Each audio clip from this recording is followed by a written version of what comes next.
Oh dear. It's a hard life, John, without him. Yeah. Yeah. I don't know. I'm lost without him.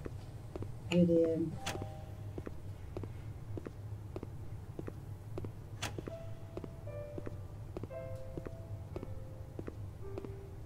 First thing to do when he wakes up says, Ma, where we go today? I said, Ken, we've been out every day. Yeah, it's good to get out, Ma. Well, I don't know. We've been to too many places and we've got no place else to go. So he said, okay, we'll get in the car and go somewhere. So all right, we'll get in the car, we'll get to the bottom of the driveway. He said, now, where we go, Ma, where we go? I say, well, we went that way yesterday, we'll go this way today.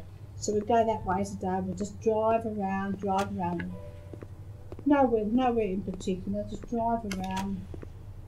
And then we come to a coffee shop, and go and get coffee.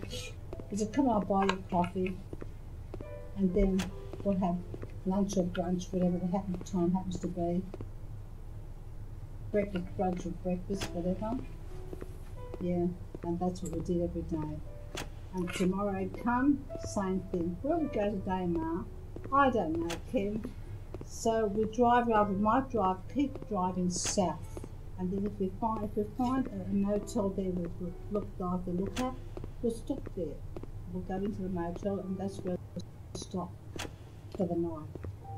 And that's what we did.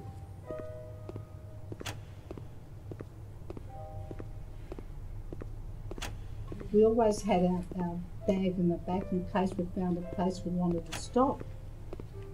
And that's what we did, John. In the afternoon, well, you know, what time do the races start, John? What time do the races start? We go all day. So, we get in the car and drive along. I'd have my crossword book, my reading book, because I know somewhere is going to stop. Okay, I just want to pull in here for a few minutes, Ma. Okay? All right, Ken. He gets out. I get out my reading book and my crossword book. It's going to be more like half an hour. So he was happy doing what he did in the afternoon. I was happy doing what I do with my books and stuff. Yeah.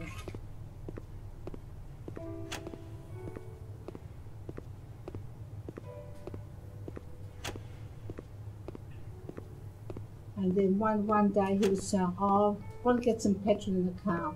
Come for a drive with me while I go down to petrol. I said, Kim, but we only went out yesterday. He said, I'll buy you a coffee. He knows I always like to have a coffee when I went out. So I'll buy you a coffee. Coffee would turn out to brunch. So we always had something nice.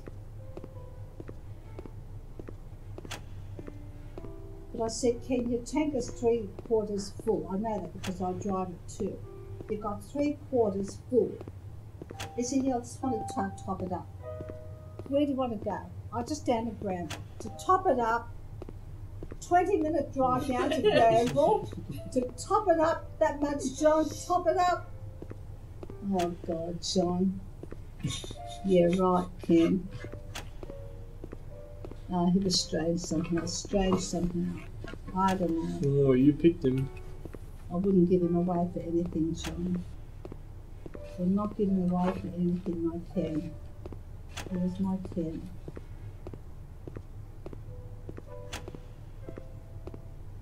Don't know why he did that to me. It wasn't fair. But he must have been very unwell, John, for a long time, because he never complained. He never complained of pain or anything like that. He never complained how unwell he was, John. It was Monday morning. I said to him, all right, Ken, get ready now. And go. He said, I don't feel like going, I'm too tired. I said, well, you don't have to drive, I'll drive.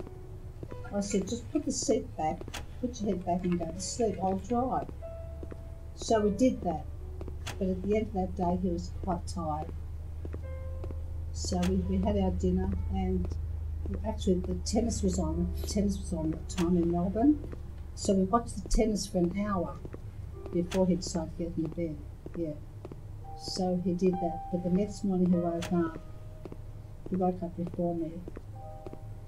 I said, can you awake already?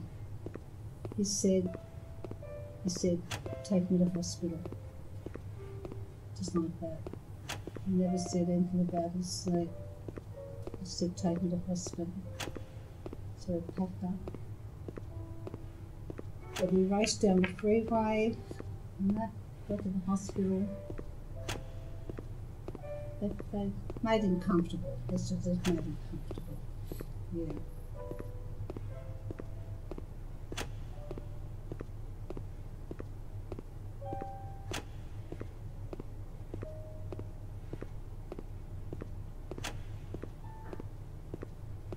So he spent 5 days in that hospital.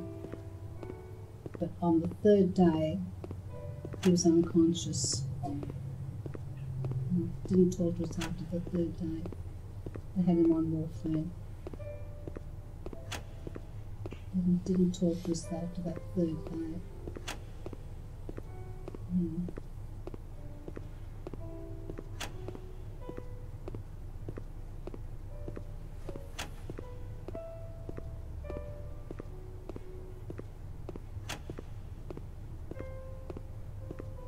For the last 2 days, we weren't able to speak to him because he couldn't answer us. We talked to him and talked to him and sing our hymns and say our prayers, but he couldn't open his eyes. He didn't realise we were there. Couldn't. And I can. And that made me feel very sad because why couldn't I see, because I was with him all the time here. Why couldn't I see how unwell he was? How unwell he was.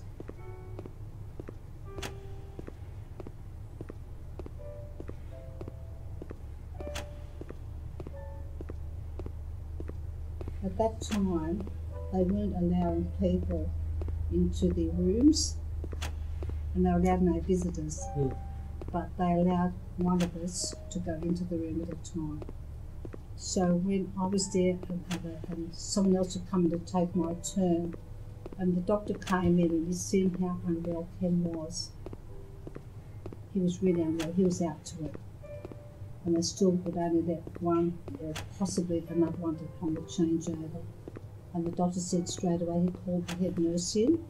He said, the family can come and stay here in the room for as long as it takes.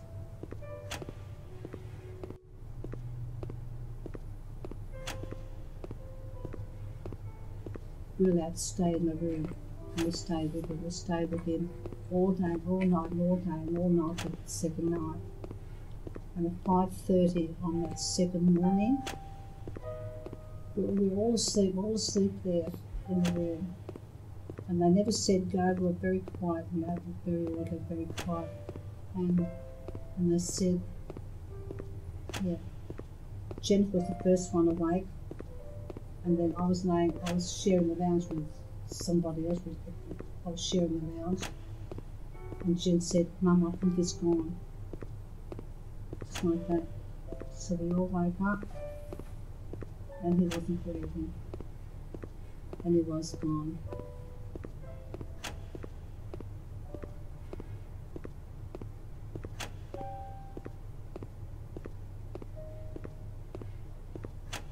That was the end of my Ken.